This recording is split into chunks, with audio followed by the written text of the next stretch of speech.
Are you free? Or are you still stuck with that mindset? Are you still stuck with it?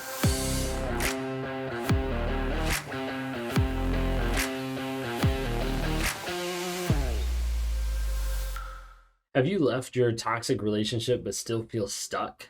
Maybe you've left a narcissist or a toxic person and you still feel emotionally and mentally tied to that person.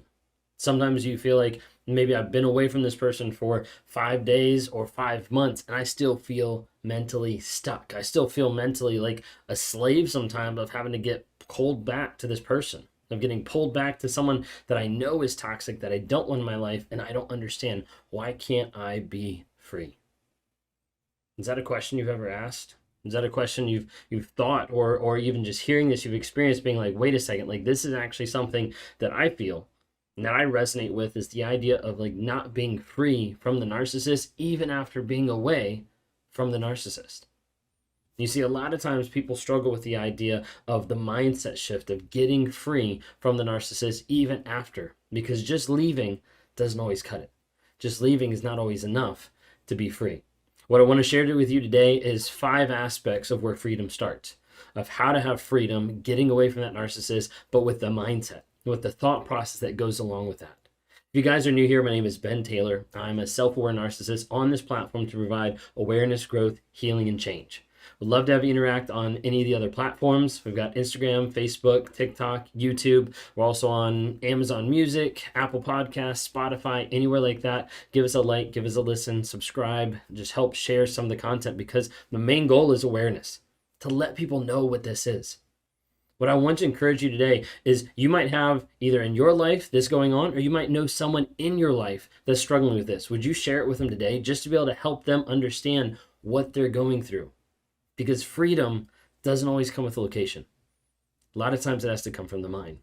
It has to start from that, and it has to continue with that.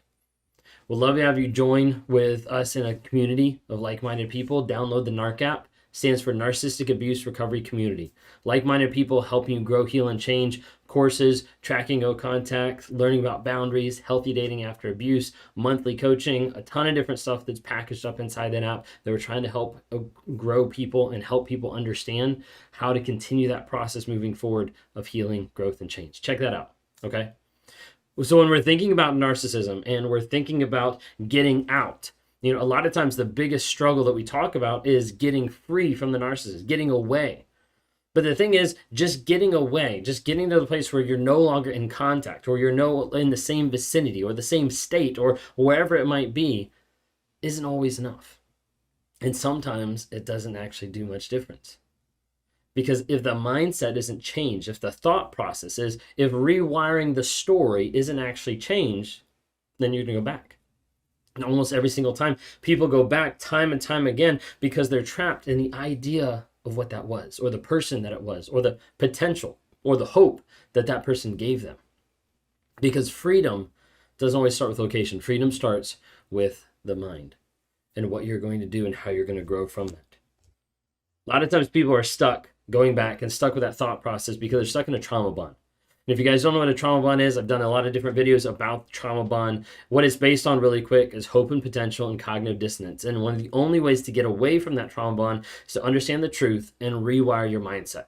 And that's what I try to work with people personally, like walking them through and giving them the tools, the coaching, and also like the step, the framework to be able to say, hey, this is how I can actually reframe and rewire this aspect of my mind so that I can continue moving on, be happy, healthy, healed, and whole. Like that direction is the goal.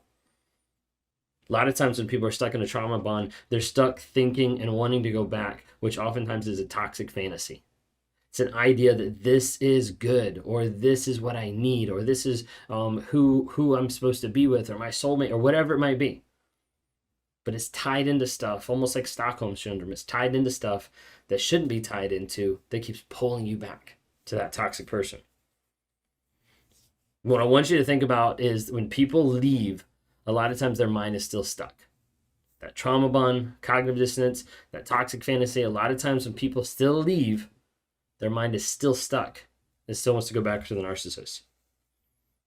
So number 1, freedom starts in the mind. It's a mindset shift. It's acknowledging the truth of the situation. It's a mindset shift of understanding, hey, this person no longer has control over me. I refuse to let this person have control over who I once was. Now I am this person. Now I am a person that is moving forward in life, and I will not let this person control me any longer. This is why we tell people to go no contact, to block, to make sure that they ghost. There's no way to be able to interact with that person, because if that narcissist can trigger you, then they can control you, because that's what it's about. It's about controlling their mask, and it's about making other people react to support their mask, to support the narrative that they're putting out there. So you have to make sure you get into a spot where they are no longer able to trigger you and they're no longer able to control you. But understanding that starts in the mind first and foremost. With that as well, validation doesn't stem from the toxic person. Like, you no longer validate me. I have to work on my self-validation. I have to work on who I actually am apart from you. Because the narcissist will pull you into their life and pull you into everything that's going on and put you up on a pedestal and say, hey, I'm the only person that can feed you. I'm the only person that can give you that validation, that love, that support. And then I'm going to pull it back, so you have to keep coming back for more. So first one is freedom starts in the mind. Second one, freedom starts in truth. Acknowledging what happened. A lot of times this is one of the hard things that people struggle with, especially if you've been with a covert narcissist, is looking back and being like, wait a second, like, it wasn't that bad. Or wait a second, like, I thought they loved me, but actually they did do this. Actually they did do this. And like journaling, writing things down to make sure that you understand what is actually true in the situation. Think of it this way. The one of the big differences between you and a narcissist is just acknowledging that truth. And that freedom starts with that truth mindset of saying, hey, if I want to go to this place on the map and I'm over here, I can actually build a plan to be able to get there. And that's what I work with people each day, is building a plan of how are we going to heal, grow, and change to get happy, healthy, and whole. And the narcissist on that map is unwilling to identify where they are. And as a result, they're never going to get any change. They're never going to get any growth, because they're not going to acknowledge the truth of the situation. Now, side note, truth, especially for the person who's been in a narcissistic abusive relationship, that truth, a lot of times, it sucks. It's awful. I'm not saying it's easy, but I am saying when you acknowledge it and when you have it there in front of your face and you're like, hey, this is what it is. It's awful. It sucks. I hate it. But now I know where I'm at, and I can start to build that process of growing. It's okay. And it's okay that it sucks, but it will get better. Freedom starts in the mind. Freedom starts in truth. Freedom starts with self-confidence. That's one thing that people struggle with a ton in relationships with a narcissist, because they strip you of that self-confidence. They take a lot of that away. You don't know how to do that. Why'd you do it this way? Who are you talking to? What's going on? Like, all these doubts that they put in your mind that make you feel like you're not good enough.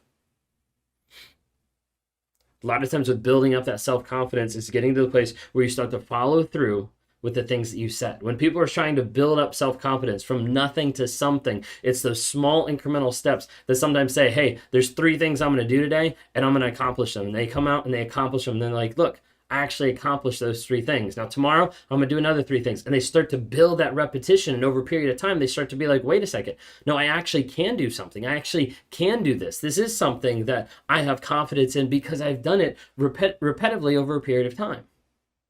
And as people start to build up that confidence, they start to separate that idea that that person was the person giving them that validation and giving them that confidence.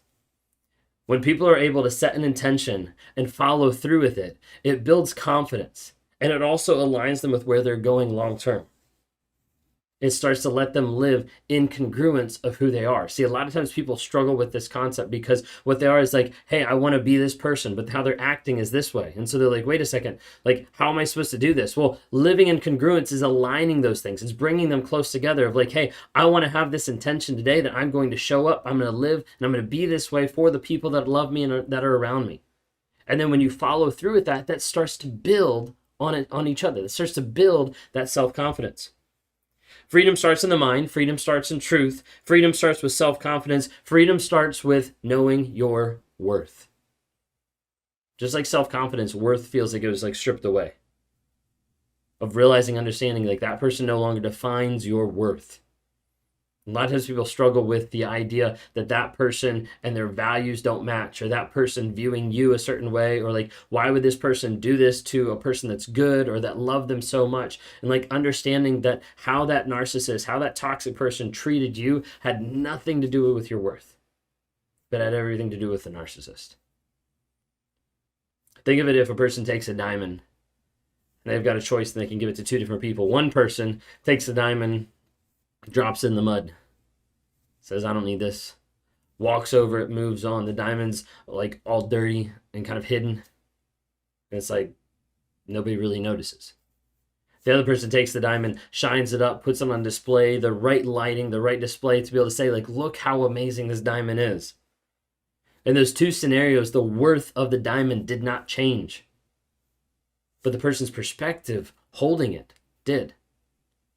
The problem is you as a person, like as a diamond, thinking like, wait a second, like this person discarded me, that means I don't have worth. No, that means that person didn't value the worth that you already have. Freedom starts in the mind. Freedom starts in truth. Freedom starts in self-confidence. Freedom starts with knowing your worth, and freedom starts with knowing who you are. When people talk about narcissists go after empaths, or narcissists go after this, or narcissists go after these traits, narcissists typically go after people that don't have boundaries and don't know who they are. So you want to build one of the best systems to keep yourself happy, healthy, and whole moving forward is know who you are, develop boundaries, and follow through with those. Knowing who you are starts off just with a simple idea of who am I apart from what I do? What are the vision that I have of who I want to be? Who am I going to show up for today? Who am I going to serve?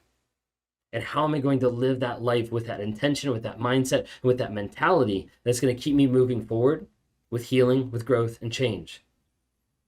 So I want to ask you guys today, freedom, are you free? Or are you still stuck with that mindset? Are you still stuck with there? There's 5 tips that can be able to help you and be able to work to the process of getting free from the narcissist. If you're stuck with this, if you're stuck in a trauma bond, reach out to a therapist, reach out to a coach. I'd love to talk to you. You can go to rawmotivations.com. Would love to interact with you more. But freedom starts in the mind. Freedom starts in truth. Freedom starts with self-confidence. Freedom starts with knowing your worth. And freedom starts with knowing who you are.